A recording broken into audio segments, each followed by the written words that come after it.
Good morning, good afternoon, good evening, or good night.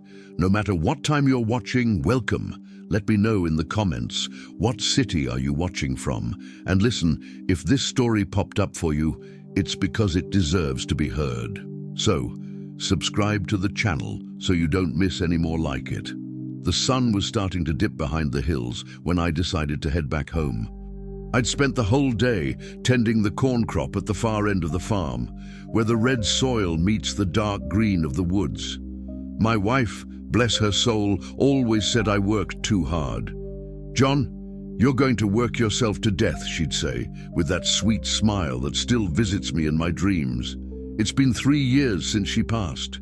3 years of heavy silence in the house, of eating dinner alone, staring at the empty chair across the table.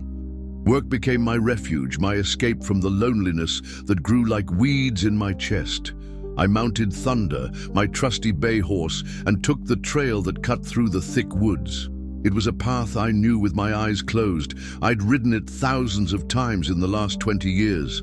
The smell of dry earth, mixed with the scent of wildflowers, rose in the warm afternoon air.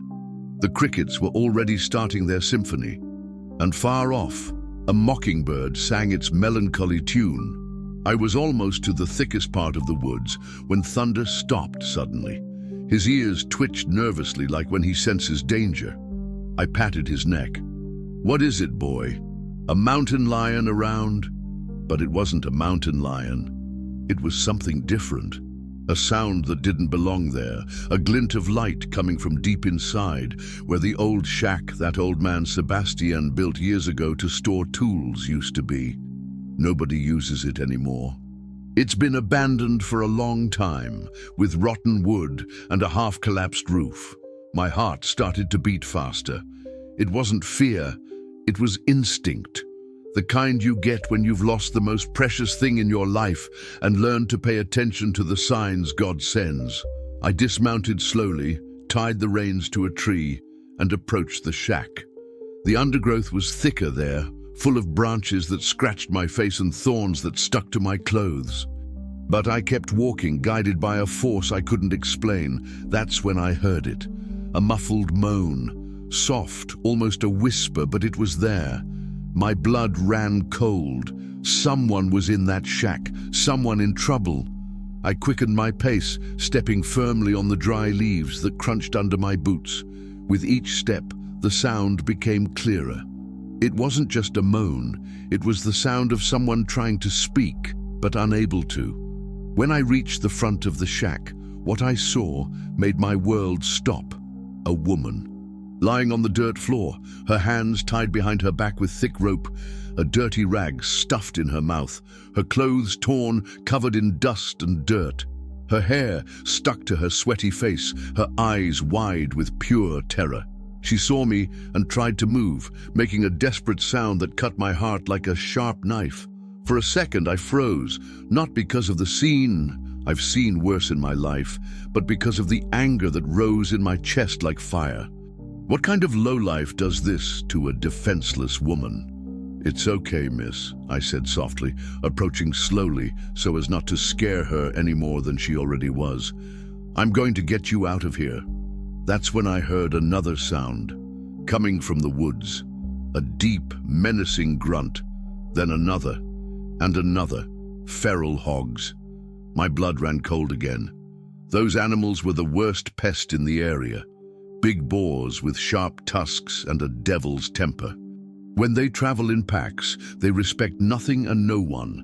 And by the sound, there were several of them. They must have smelled the blood. I saw the woman had some cuts on her arms, probably from the ropes.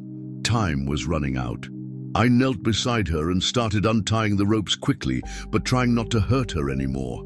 Her hands were purple, almost without circulation. Whoever had done this had tied them tight to make her suffer. "Don't say anything yet," I whispered, taking the rag out of her mouth. "We need to get out of here now." She tried to speak, but only a hoarse moan came out. She must have been there for hours, her throat dry. The grunts were closer. You could hear the sound of hooves stepping on the leaves, breaking branches. They were surrounding the shack. I picked up the woman in my arms. She was light but trembling like a leaf in the wind. I could feel her heart beating wildly against my chest. I ran out of the shack, trying not to make too much noise. The feral hogs hadn't seen us yet, but it was a matter of seconds. I tripped on a root, almost fell, but managed to keep my balance. The woman clung to my neck tightly, like someone clinging to the last piece of driftwood. Thunder was restless, sensing the danger in the air. I managed to get into the saddle with her in my arms. I don't know where I got the strength for that. She settled in front, still trembling, and I spurred the horse on. It was the moment we left the clearing that I saw the first feral hog, big as a calf, with red eyes full of rage and its tusks gleaming. It saw us and let out a scream that echoed through the whole forest. I dug my spurs into Thunder, and we took off at a gallop, with the animals running behind us, grunting with hatred. But a horse is faster than a boar, especially a good horse like mine. I only stopped when we reached the main road, far from danger. The woman was still clinging to me, crying softly. I could feel her tears wetting my shirt. "It's over," I said, my voice still trembling with adrenaline. "You're safe now." She raised her head and looked me in the eyes. There were tears on her face, but there was something else too. Gratitude, hope, as if I had saved more than her life, as if I had saved her soul too. "Thank you," she whispered, her voice hoarse. "Thank you so much." In that moment, looking at that woman that destiny had put in my path, I felt something I hadn't felt in 3 years. I felt that my life still had a purpose, that God still needed me for something. And that's how it all started, with a glint of light in an abandoned shack and the desperate cry of a lost soul calling for help.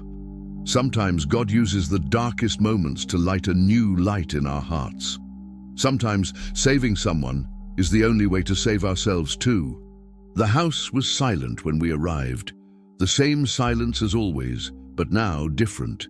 There was someone with me. It had been so long since I'd heard another human being breathing inside these walls. I helped her down from the horse. Her legs were trembling so much that she could barely stand. I put my arm around her and led her inside, slowly, like carrying broken china. "Sit here," I said, pointing to the living room couch. It was the same couch where my Maria used to embroider on Sunday afternoons, humming softly those songs she learned from her mother. The woman dropped onto the upholstery like a sack of flour. Her eyes scanned the whole house, the exposed brick walls, the calico curtains that Maria had made, her portrait on the shelf. She seemed to be trying to understand where she was, if this was real, or if she was still trapped in that nightmare.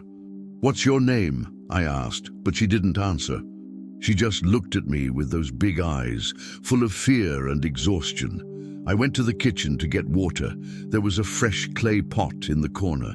I poured a full glass and returned to the living room. Her hands were trembling so much that I had to hold the glass with her so she wouldn't spill it all. She drank desperately, like a thirsty animal.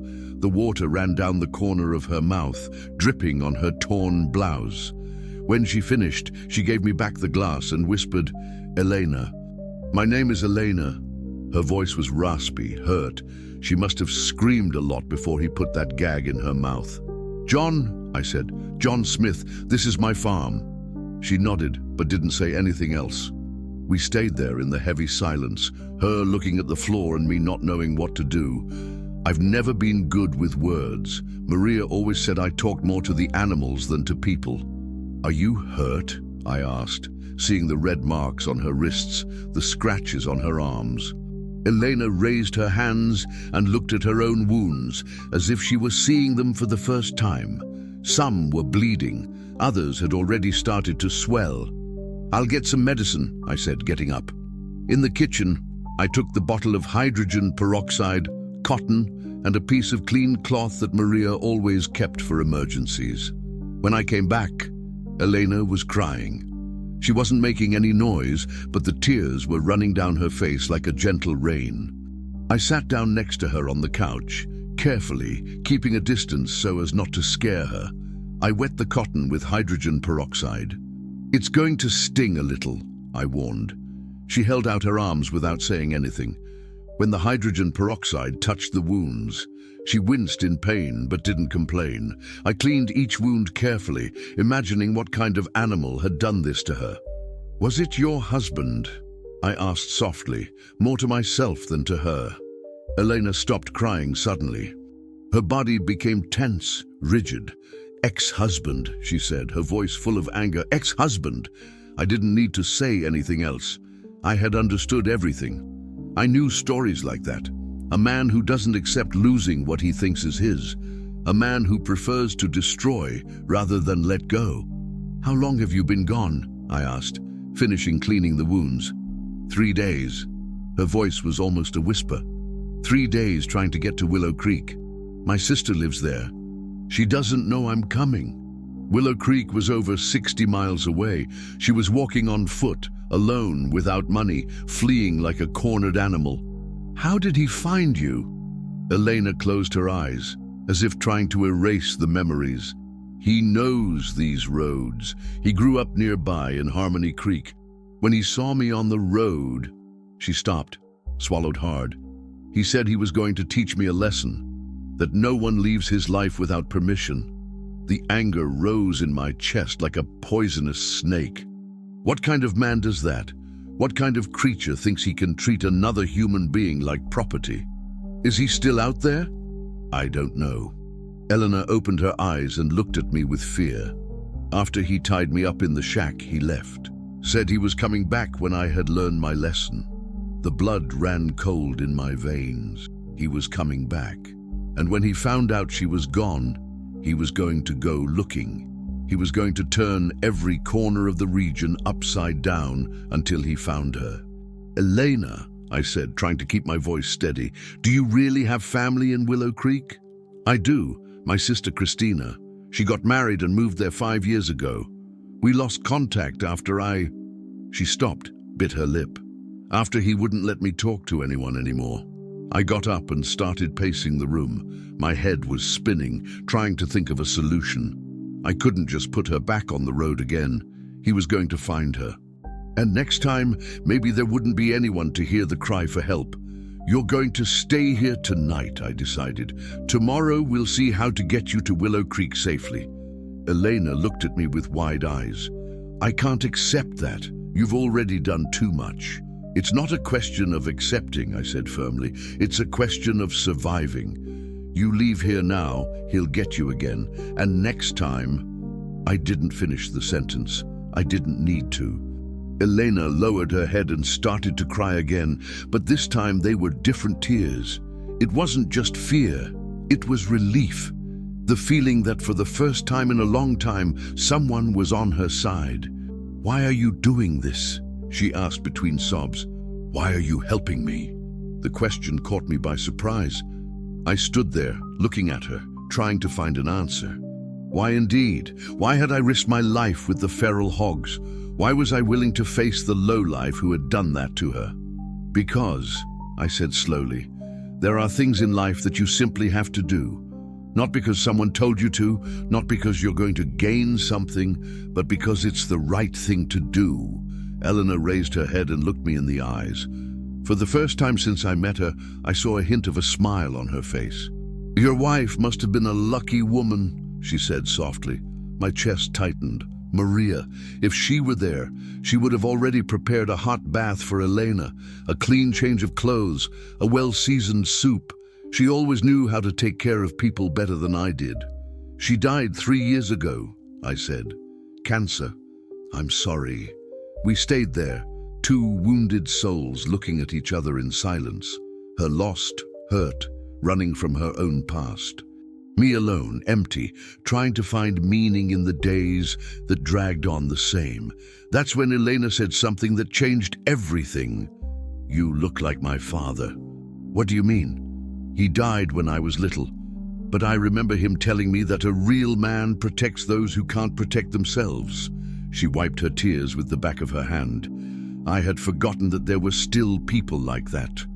In that moment, looking at that broken but not defeated woman, I felt something I hadn't felt in a long time. I felt that my life still served a purpose. that God had put me on that trail today for a reason. Outside, the wind began to blow harder.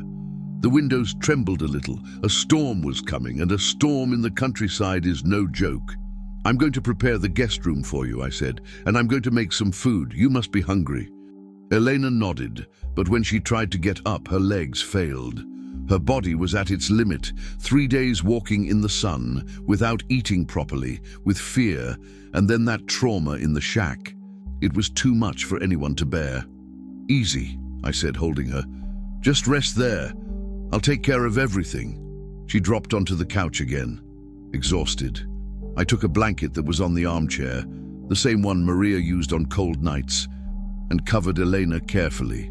"Thank you," she whispered, her eyes already heavy with sleep. I went to the kitchen and started making chicken soup. Maria always said that there was no sadness that a hot broth couldn't make a little better. While stirring the pot, I kept my ears open. Elena had fallen asleep, but every now and then she let out a moan, probably dreaming about the horrors she had been through. Outside, the wind increased. The first drops of rain began to hit the window. The storm was coming. And I was sure that along with the storm, other dangers would come after Elena.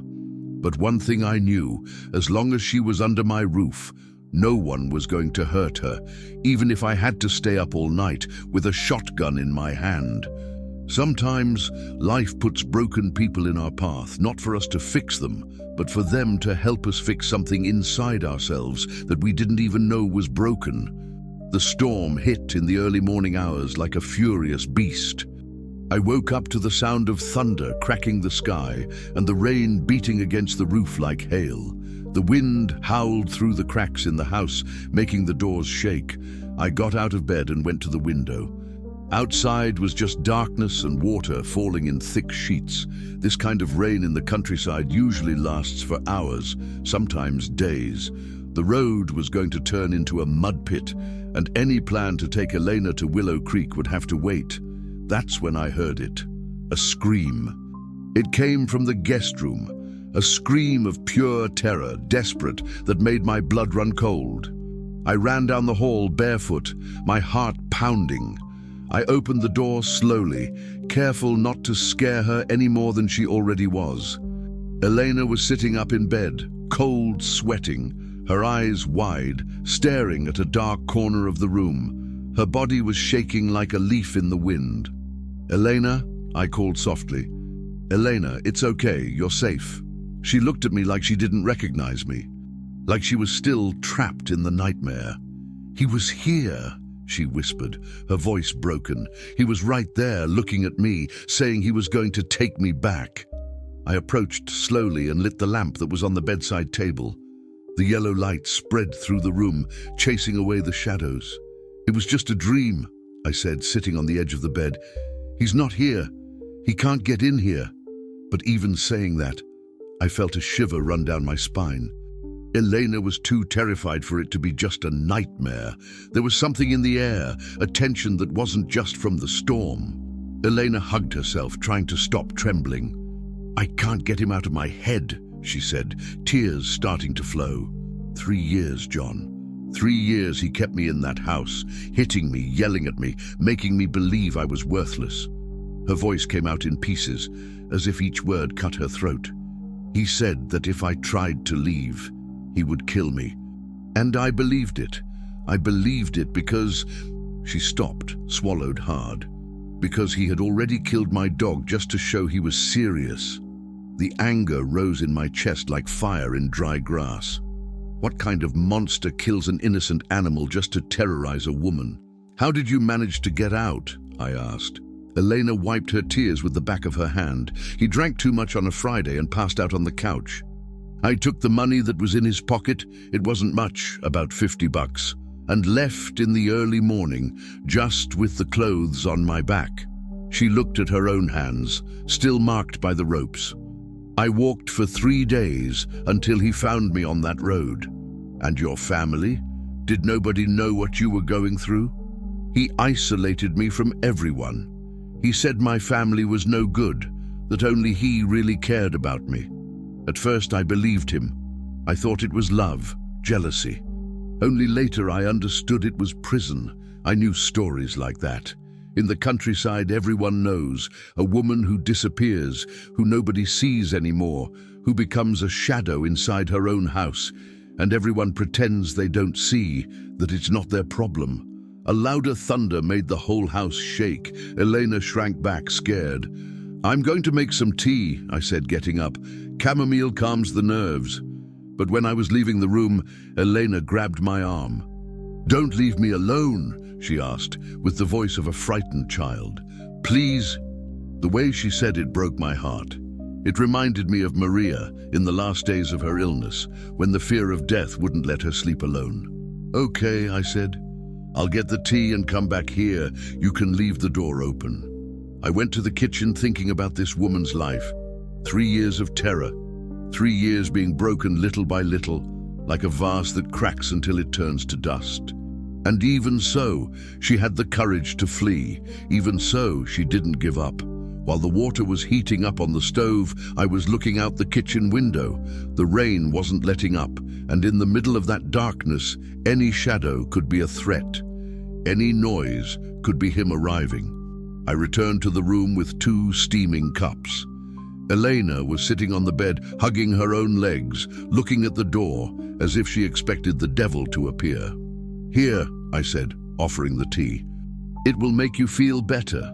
She took the cup with both hands, trying to warm herself. The smell of chamomile spread through the room, bringing a feeling of peace. "John," she said after a few sips, "can I ask you something?" "Sure." "Why did you never remarry? After your wife died?" The question caught me off guard. Nobody had ever asked that directly. "I never found anyone," I said. But it was a lie. I had found someone.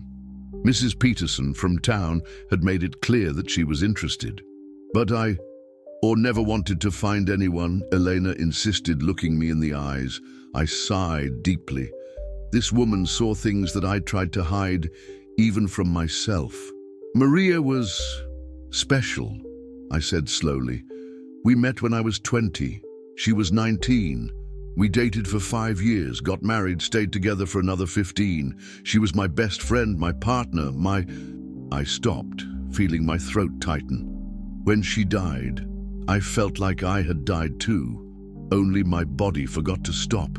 Elena put the cup aside and looked at me with a tenderness that I hadn't seen in a woman's eyes for a long time. "Would she like to see you like this? Alone, hiding from life?" The question hurt like a punch in the stomach, because I knew the answer. Maria always said that she wanted me to be happy, with her or without her. She always said that life was to be lived, not to be wasted with longing. "No," I admitted. "She would be mad at me." "Then why do you insist on punishing yourself?" "Because it's easier," I said, surprising myself with the honesty. "It's easier to be alone, in pain, than to risk losing someone again." Elena nodded, as if she understood perfectly. "I'm also afraid," she said softly. "Afraid to trust someone again. Afraid that every man will be like him. Afraid that I will never be able to be normal again." "You are normal," I said firmly. "You are a courageous woman who hasn't given up on living. That's more normal than you imagine." She smiled for the first time since I met her, a small, sad smile, but real. "Thank you," she whispered. It had been a long time since anyone spoke to me like that, as if I were a person. Outside, a thunder exploded right over the house, making the window panes shake. Elena was startled and instinctively moved closer to me. Without thinking, I put my arm around her shoulders in a protective gesture. She didn't pull away. On the contrary, she leaned on my shoulder, seeking shelter not only from the storm, but from all the demons that haunted her.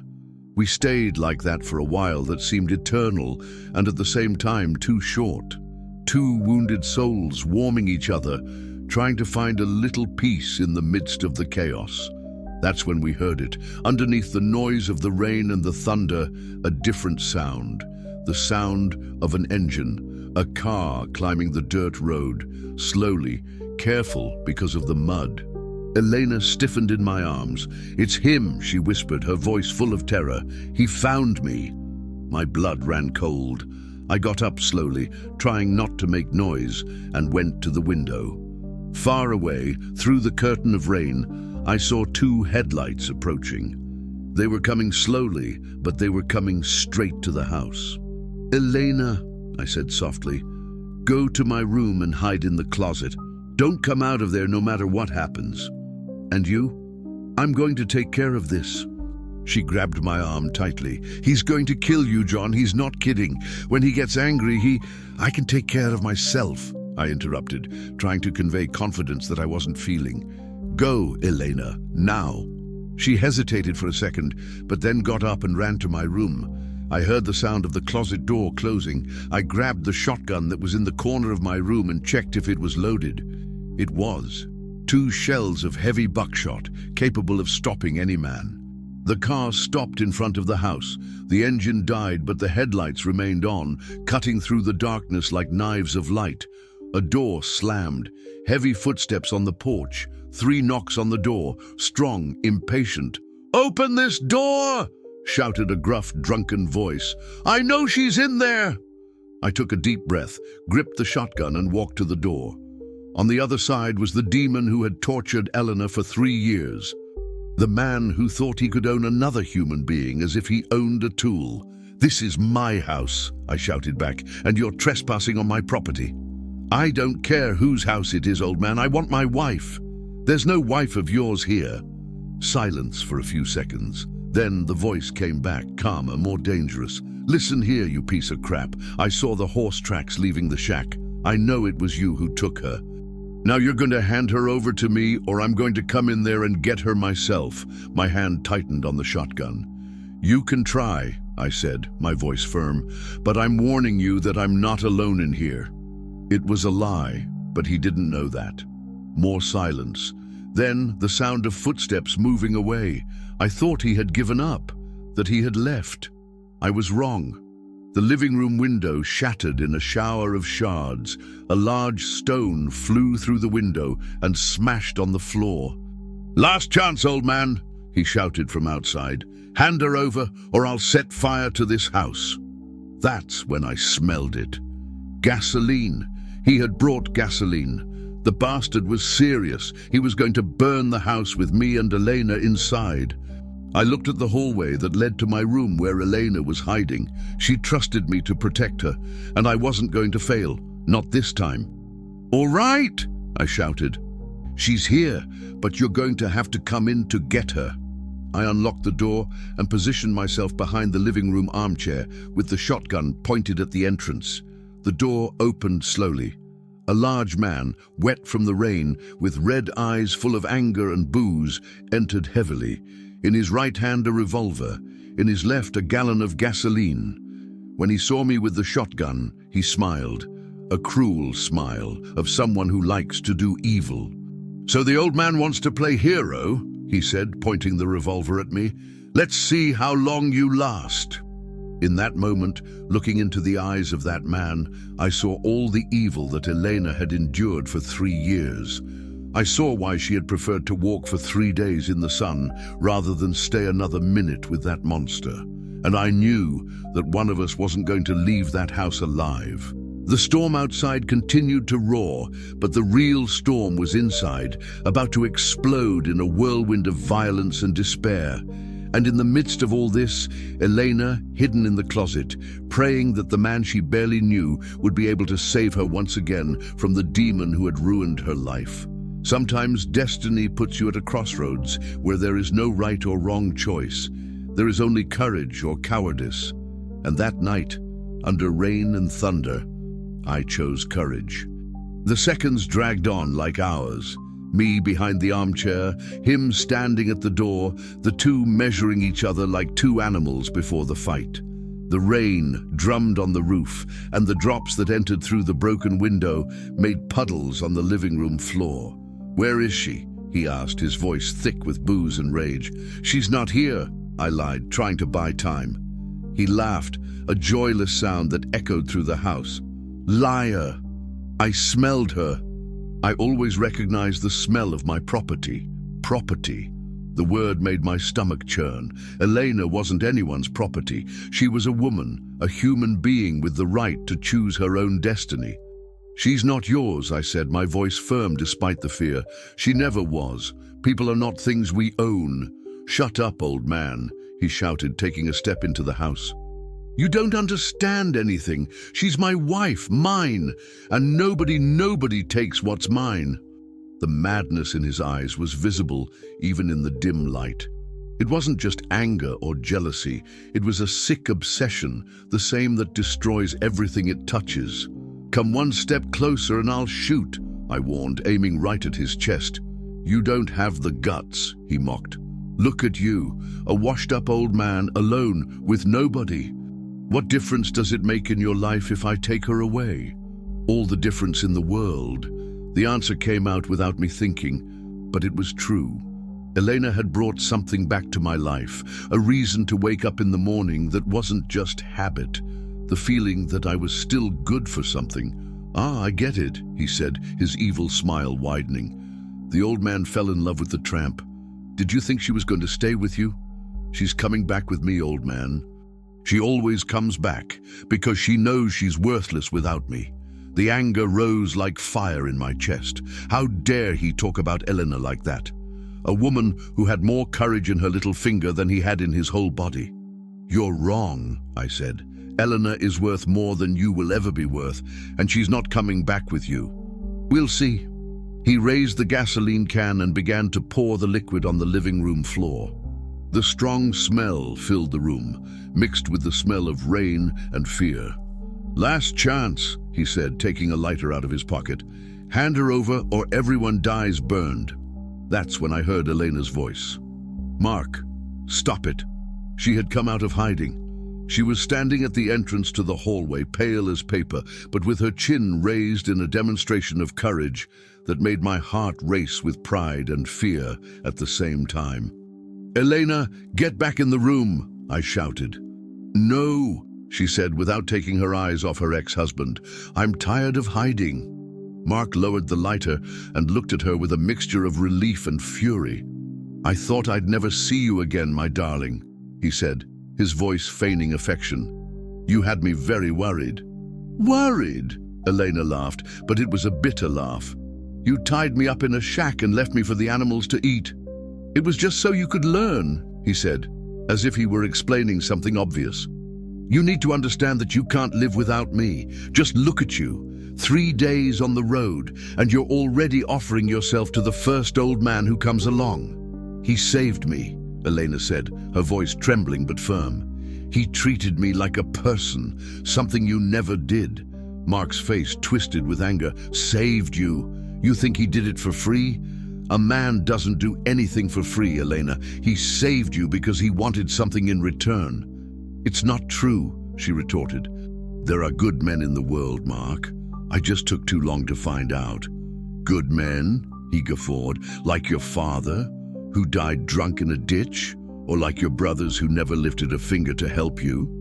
I saw Elena waver. His words hit home, like they always did. That's how he controlled her, chipping away at her self-esteem, making her believe she didn't deserve better. "Elena," I said, without lowering the shotgun, "don't listen to him.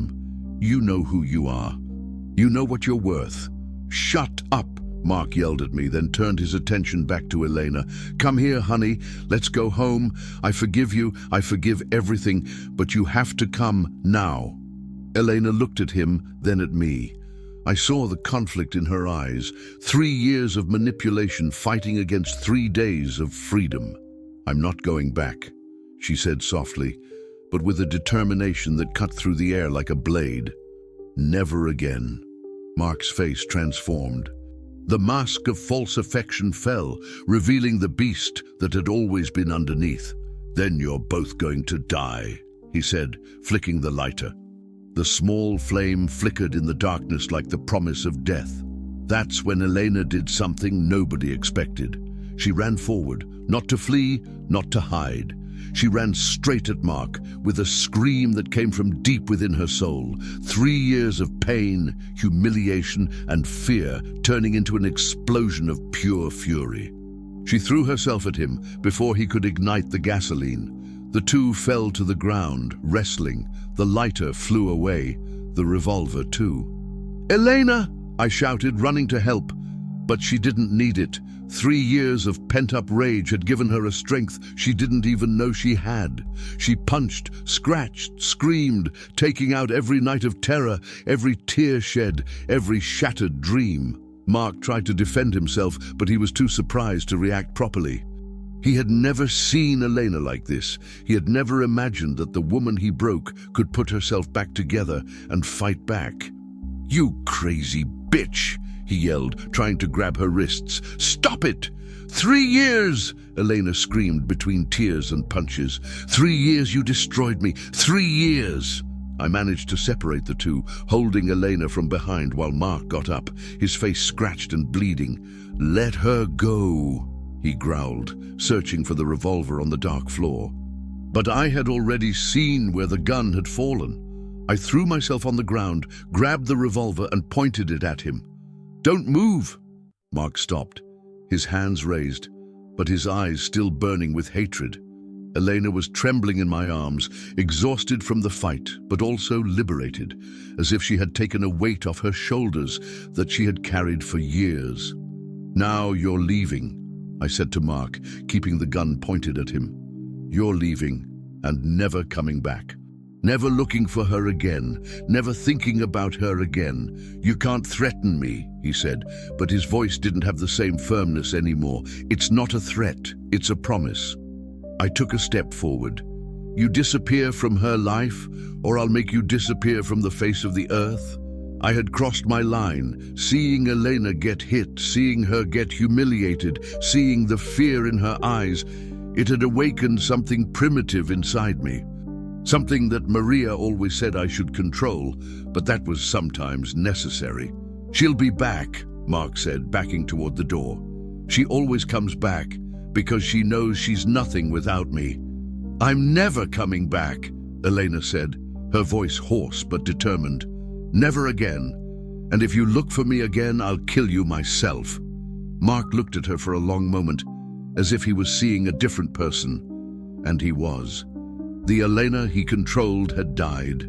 The one who was in front of me was another, stronger, braver, more in control of herself.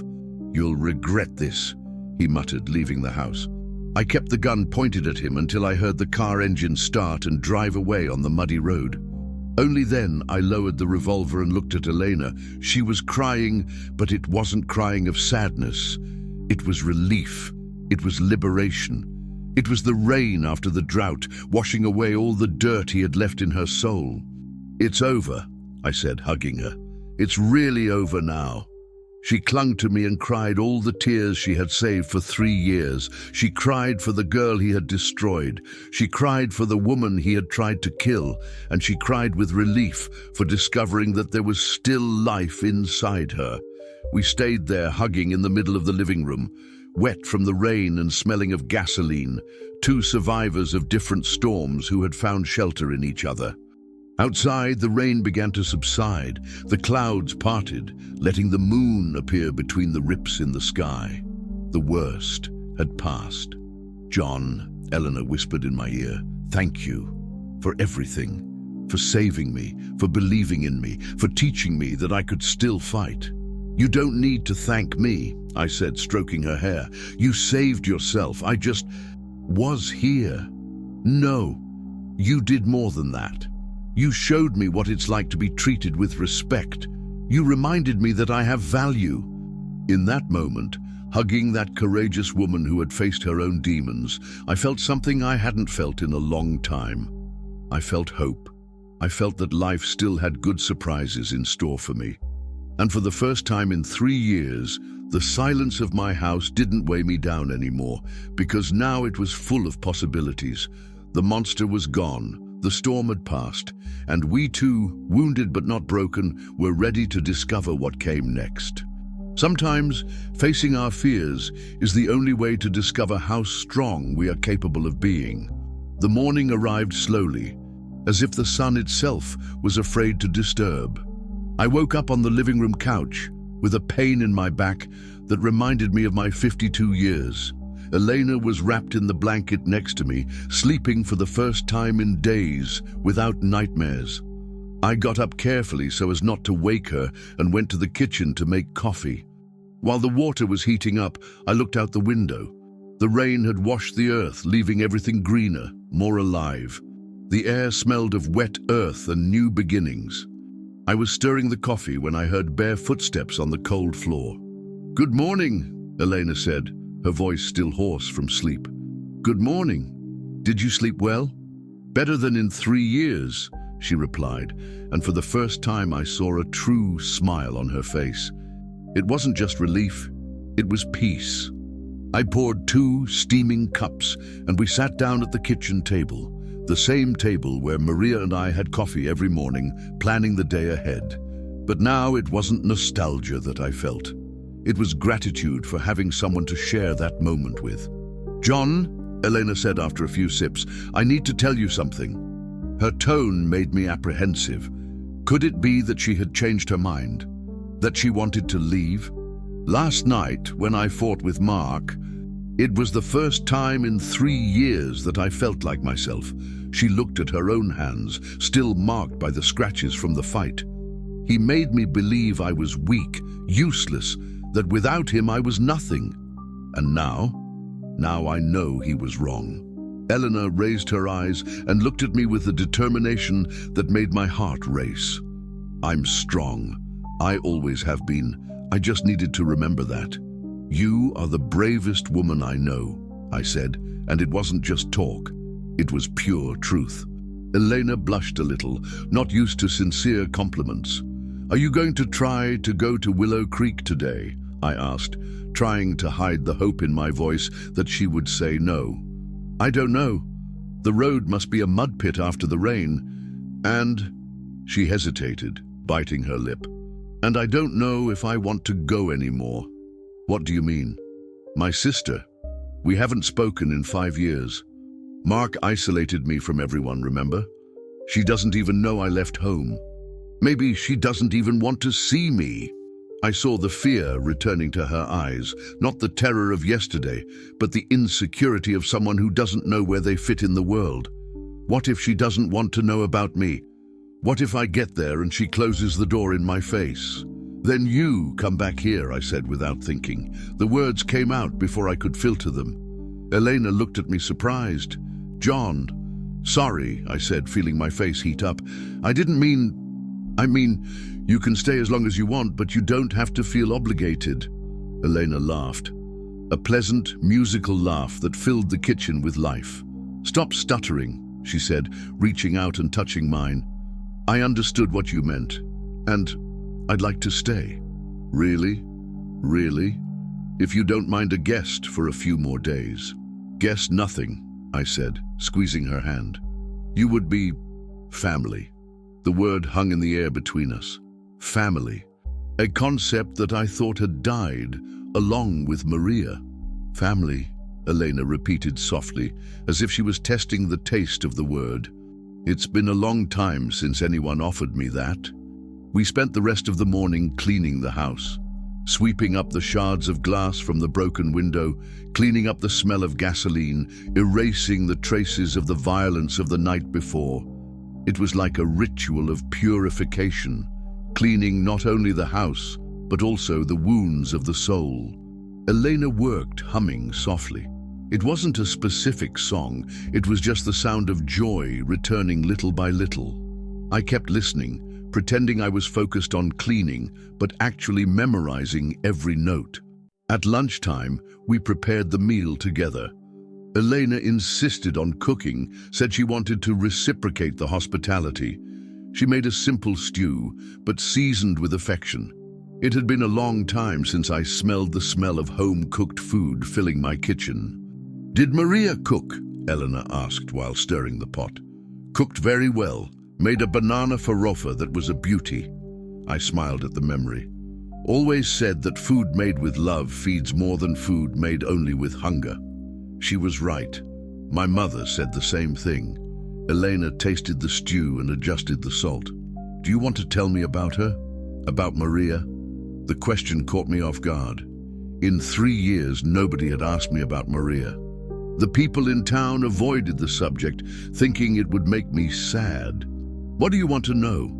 Everything. How you met, what she was like, what you did together.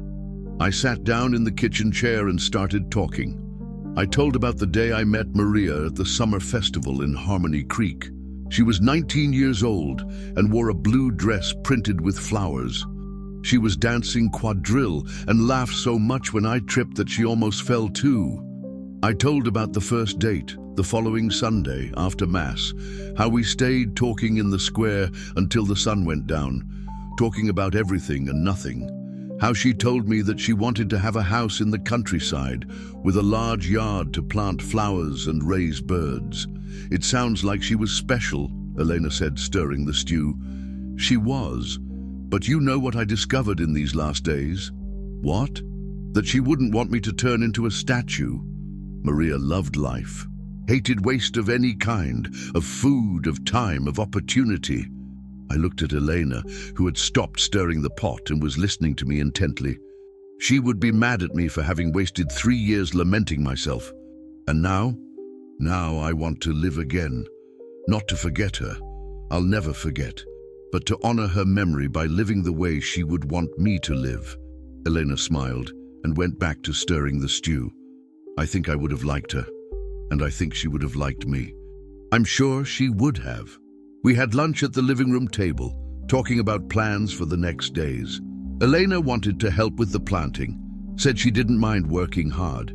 She had grown up on a farm before the marriage destroyed her dreams. Can you teach me to take care of the cattle? She asked. I've always been curious, but Mark said it wasn't women's work. Mark was wrong about a lot of things, I said. Women can do any work that men do, sometimes even better. Did your wife help on the farm?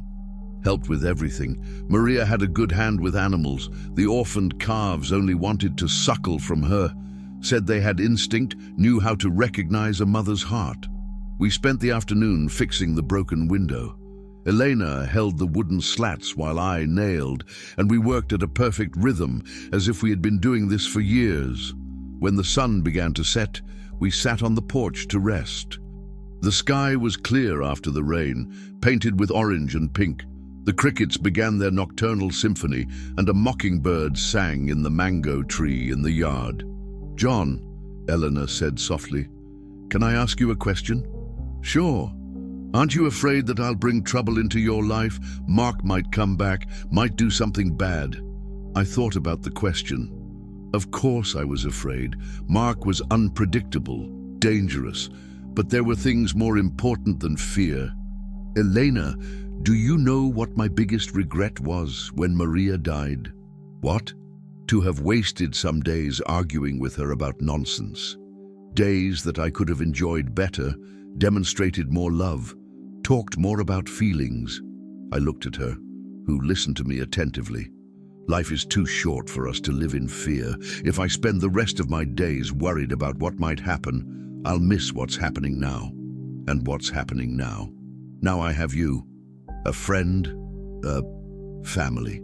Someone who reminds me that it's still worth waking up in the morning. Eleanor was silent for a while, looking at the horizon.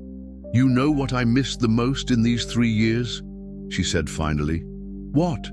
To be seen, to be heard, to be treated as a person who has an opinion, who has dreams, who has value. She turned to me.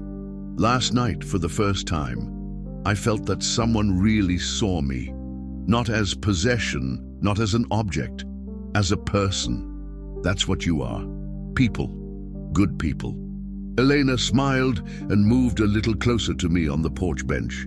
John, I don't know what will happen tomorrow or next week or next year, but I know that I want to find out.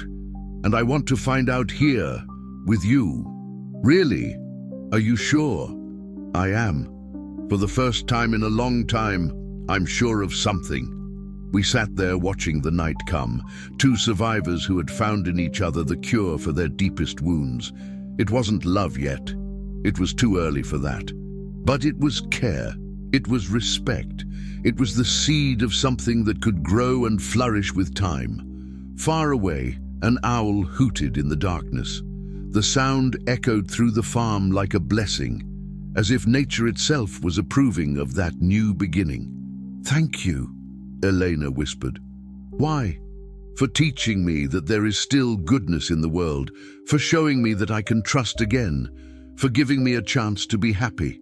"Thank you," I replied, "for teaching me that life still has good surprises, for showing me that I can still be useful to someone, for giving me a reason to smile again." That night, I didn't sleep alone in my usual bed.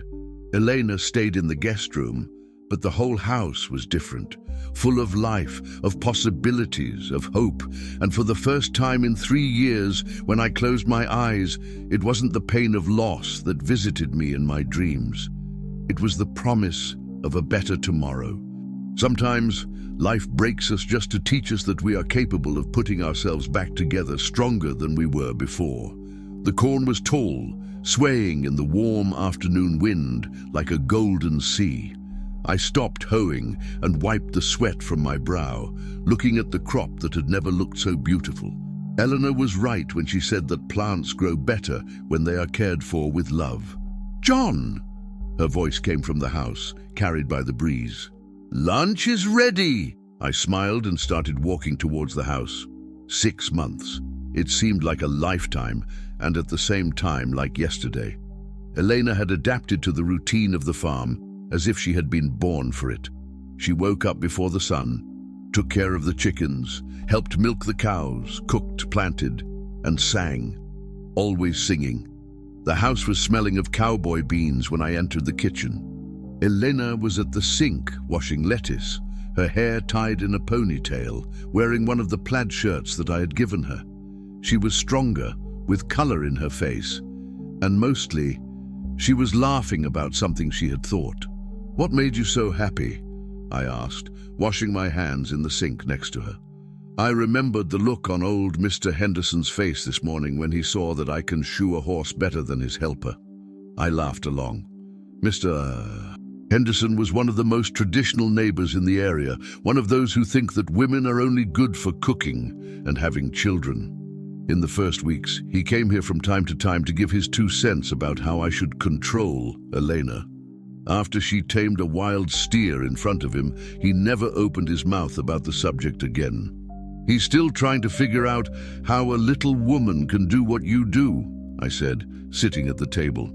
"The problem isn't him not understanding," Elena said, serving the plates.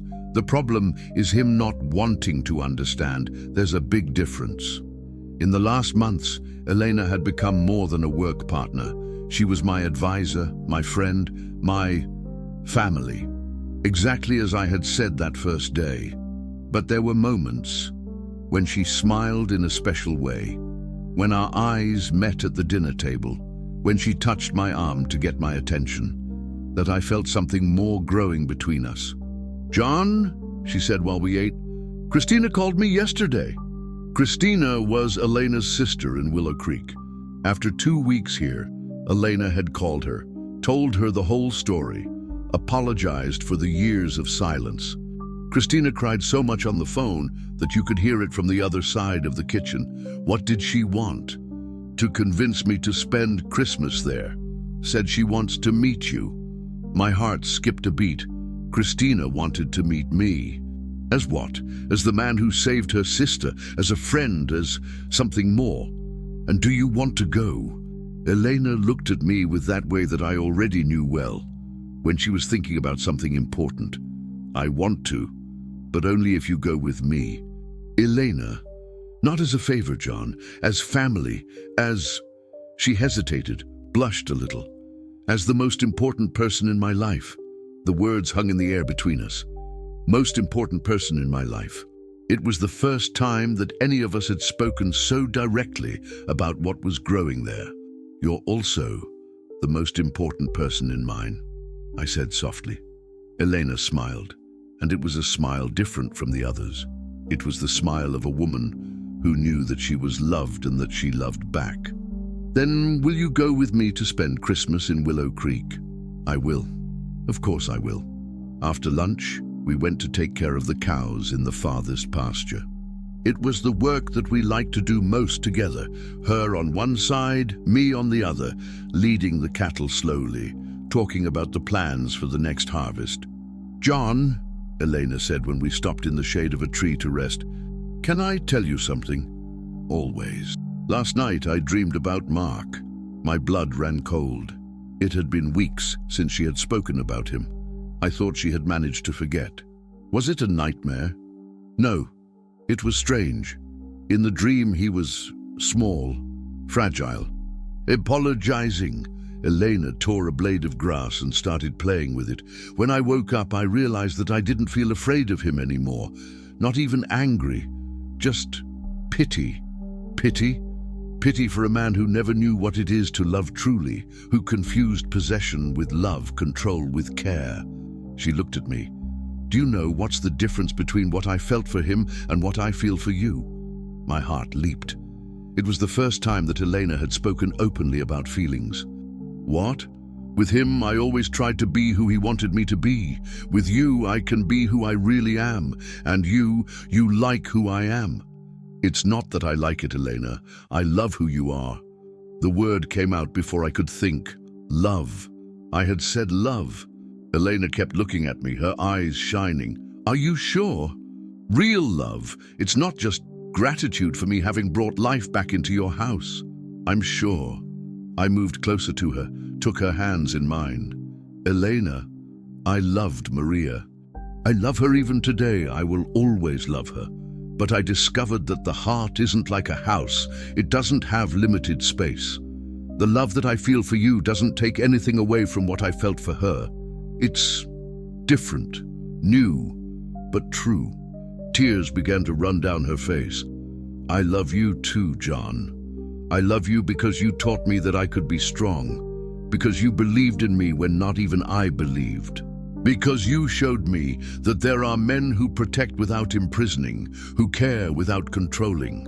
We kissed there, under the tree, with the cattle grazing around and the afternoon sun drawing shadows on the ground. It was a soft, affectionate kiss, full of all the words that we never needed to say. When we separated, Eleanor rested her forehead on mine. "What do we do now?" she whispered. "Now we live," I said. "Without rushing, without fear, we live."